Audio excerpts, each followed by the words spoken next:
भरतपुर राजस्थान के जंगली इलाके के पास बसा एक छोटा सा आदिवासी गांव, जहां मृत्यु का घनघोर तांडव हो रहा था।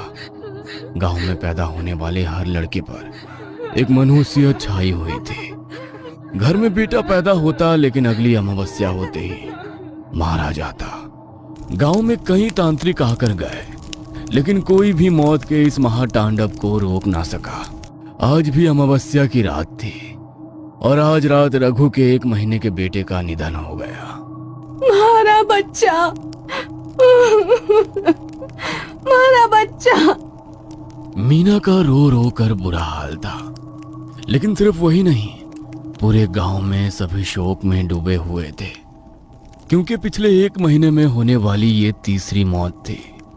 रघु ने अपना दिल कठोर करके अपने 1 महीने के बेटे को एक सफेद कपड़े में लपेटा और गांव के सब आदमियों ने मिलकर शमशान घाट जाकर उसे वहां दफना दिया।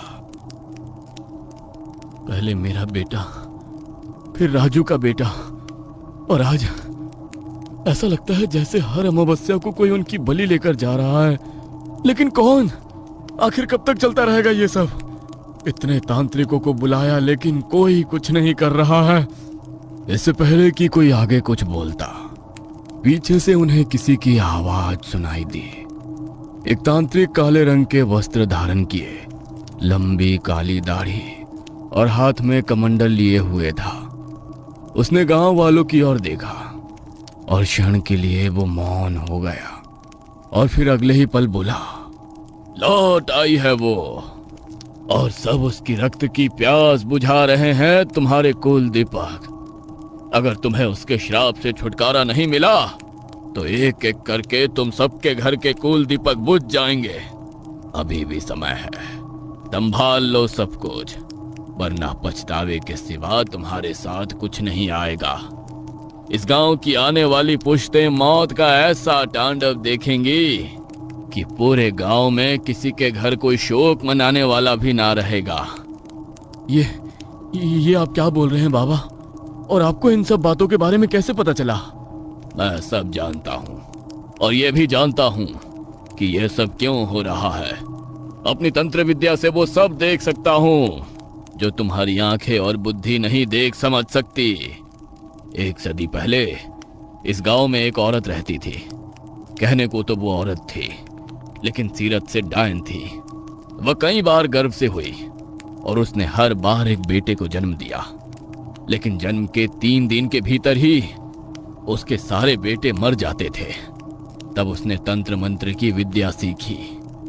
वो जब 7वीं बार गर्भ से हुई तो उसने अपने ही होने वाली संतान को दीर्घायु बनाने के लिए गांव के बाकी नवजात बच्चों की बलि देनी शुरू कर दी।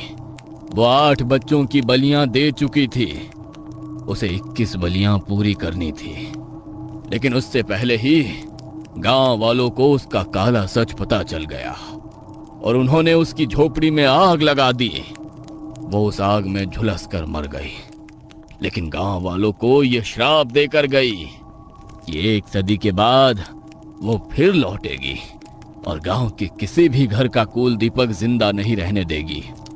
वो अपना वंश आगे बढ़ाती, इससे पहले ही गांव वालों के द्वारा जलाकर मारी गई, इसलिए वो किसी और के घर का वंश भी आगे नहीं बढ़ने देगी।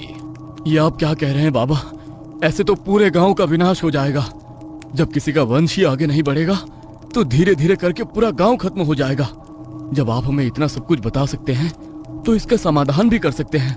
कुछ भी करके हमें श्राप से मुक्ति दिलाइए, हमारे वंश को खत्म होने से रोक लीजिए।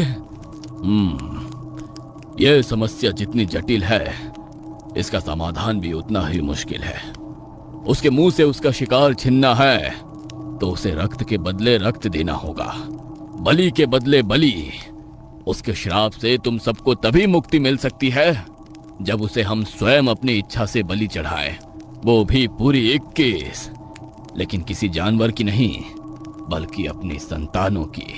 क्या हम आपसे अपनी संतानों का जीवन बचाने का समाधान पूछ रहे हैं और आप हमें इस दलदल में और गहरा धकेल रहे हो? यहाँ पहले ही गांव के इतने बच्चों की जान जा चुकी है और आप कह रहे हो कि हमें अपनी मर्जी से उन्हें अपने संतानों की 21 बेटों की बलि और चढ़ानी होगी। हम अपने हाथों से उसे अपने बेटों की बलि नहीं चढ़ा सकते। ऐसा सोच भी कैसे सकते हैं आप? मैंने ऐसा नहीं कहा मूर्ख। बेटों को बचाना है, इसलिए उसे बलि बेटों की नहीं दी जाएगी, बल्कि उसकी दी जाएगी जिसका तुम्हारे वंश से कोई लेना देना नहीं, जो तुम्हारे वंश को आगे नहीं बढ़ाएंगी। छोरे की सलामती के लिए छोरी की बलि देनी होगी।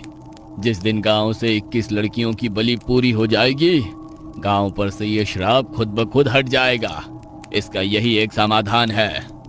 क्या अपने हाथों से अपनी बेटियों की बलि देनी होगी? नहीं नहीं, वो तो सिर्फ उन लड़कों की ही बलि लेके गई है जो नवजात थे। हमारा नवजात बेटा तो खत्म हो गया, तो मैं किसे बचाने के खातिर अपनी बेटी की बलि दूं? हमारे परिवार ने तो अब उससे कोई खतरा ना है। नहीं, चाहे नवजात हो या उससे बड़ा हो, वो किसी को ना छोड़ेगी। अगर बेटों को बचाना है तो किसी को तो बलि पर चढ़ना पड़ेगा ना। फैसला तुम्हारा है। मैं इसी शमशान में साधना के लिए बैठा हूँ। जब निर्णय कर लो तो आ जाना, वरना ये सिलसिला कभी नहीं थमेगा। लेकिन हाँ, जो भी निर्णय लेना है अगली अमावस्या से पहले लेना होगा, क्योंकि अगर अगली अमावस्या को उसे लड़की की बलि नहीं मिली तो वो फिर से एक छोरे को ले जाएगी। तांत्रिक बाबा ने शमशान के एक कोने में अपना आसन लगाया और अपनी साधना करने के लिए बैठ गए। उन्होंने गांव वालों को जो बोला वो उस बात को समझ नहीं पा रहे थे कि बेटों को बचाने के लिए बेटियों को बलि पर चढ़ाना होगा, और उसका फैसला भी उन्हें अगली अमावस्या से पहले ही लेना था। सब अपने अपने घर आ गए थे, लेकिन अगली कई रातें यही बात सोच सोच कर किसी को नींद नहीं आ रही थी। एक तो पहले ही गांव में बेटियों से किसी को ज्यादा मोह ना था, ऊपर से जब उन्हें पता चला कि गांव के छोरों के जीवन की डोर इन छोरियों के जीवन से बंधी है, तब से तो वहां के माहौल में और भी नफरत भर गई थी। सालों साल देवी माँ के लिए निर्जला उपवास किए, तब जाकर 5 छोरियों पर एक छोरा जना था। उस पर भी उस डायन की नजर पड़ गई। अरे उसे अपनी भूख मिटाने के लिए किसी की बलि ही चाहिए थी, तो इन 6 में से किसी एक को ले जाती। महारा लाडे सर क्यों छीन कर ले गई मुझसे? आज तेरा बच्चा लेकर गई है, कल को किसी और का जाएगा। एक एक करके पूरा गांव शमशान में बदल जाएगा। लेकिन ना, हम ये ना होने देंगे। अमावस्या से एक दिन पहले गांव के सभी आदमी चौक में इकट्ठे हुए ताकि एक फैसला ले सकें। अगर तुम सबने अपना फैसला कर लिया है तो बता दो, क्योंकि अगर आज फैसला नहीं लिया तो कल अमावस्या की रात को फिर से किसी के घर का कुल दीपक बुझ जाएगा, और आने वाली हर अमावस्या को ये सिलसिला इसी तरह दोहराया जाएगा। ऐसे तो ये सिलसिला थमने से रहा। इससे तो अच्छा यही है कि हम अपनी बेटियों को बलि चढ़ा दें। वैसे भी बेटियां हमारा वंश आगे नहीं बढ़ा सकती, और हर घर के वंश को मिटने देने से अच्छा है कि हम 21 बेटियों की बलि चढ़ा दें। आखिर कहीं तो ये सिलसिला रुकवाना ही पड़ेगा ना। हाँ, मेरा भी यही मानना है। अपने बेटों को बचाने के लिए उन्होंने ये निर्णय लिया कि वो अपनी बेटियों की बलि चढ़ाएंगे। रात गहराई, सब लोग मिलकर शमशान की तरफ गए, जहां तांत्रिक बाबा अपनी साधना में लीन थे। गांव वालों के कदम जैसे ही शमशान में पड़े, तांत्रिक बाबा को उनके आने का अंदेशा हो गया। उन्होंने हाथ जोड़कर अपना जाप रोक दिया और गांव के लोगों को इशारा करके अपने पास बुलाया। ले लिया निर्णय? हाँ बाबा, हम तैयार हैं। अपने बेटों को बचाने के लिए हम उसे अपनी बेटियों की बलि चढ़ाएंगे। तो फिर ठीक है, कल रात अमावस्या है, तो कल गांव की एक लड़की को लेकर इसी शमशान में आ जाना। लेकिन हाँ, एक बात का ध्यान रखना, बलि उसी लड़की की स्वीकार होगी जो अपनी किशोरावस्था में होगी। नवजात या छोटी बच्चियों की बलियों को वो स्वीकार नहीं करेगी। अगली रात हुई। गांव के एक आदमी बिरजू के घर कुछ दिन पहले ही बेटे ने जन्म लिया था। उसकी बेटी इसी महीने 13 साल की हुई थी। गली की बाकी बच्चियों के साथ वो आंगन में खेल रही थी। तभी बिरजू ने उसे आवाज लगाई। गंगा, जरा बात सुन मेरी। हाँ बोलो बापू, क्या हुआ? चाय पीनी है? मैं अभी बना के लाती हूँ। ना, मैंने बाहर का एक काम है, तू भी हमारे साथ चल। पर बापू, माँ ने अपनी सहेलियों के साथ खेलना है। हमारा कहीं जाने का मन ना है। आप अकेले चले जाओ ना। अरे थोड़ी देर में वापस आ जाएंगे। चल चल वापस आके खेल लियो। बिरजू ने अपनी बेटी को बातों में बहलाया और उस मासूम सी जान ने अपने पिता पर भरोसा कर लिया। बिरजू ने उसका हाथ पकड़ा और शमशान घाट की ओर चल पड़ा। हम कहाँ जा रहे हैं बापू? चलो ना वापस घर चलते हैं, मने बहुत जोर से भूख लग रही है। अरे तू चिंता मत कर, तने सब खिलाऊंगा। तेरी खातिर एक तोहफा लिया है मैंने। ले इस खातिर अपनी आंखों पे पट्टी बांध ले, रास्ता खत्म होने वाला है। पट्टी नहीं बांधो बापू, माने अंधेरे से डर लगे है। अरे कुछ ना होता छोरी, दिखा। बिरजू ने गंगा को बातों में बहलाया और शमशान घाट के बाहर पहुंचते ही उसने उसकी आंखों पर पट्टी बांध दी। धीरे धीरे कदम रखियो, हाँ बिल्कुल धीरे धीरे। अपने पिता पर भरोसा करके उनका हाथ पकड़कर गंगा ने धीरे धीरे कदम आगे बढ़ाए। बिरजू ने उसे तांत्रिक बाबा के सामने जल रहे यज्ञ कुंड के पास बैठा दिया, जहां तंत्र मंत्र की सामग्री के साथ एक धारदार हथियार भी रखा था।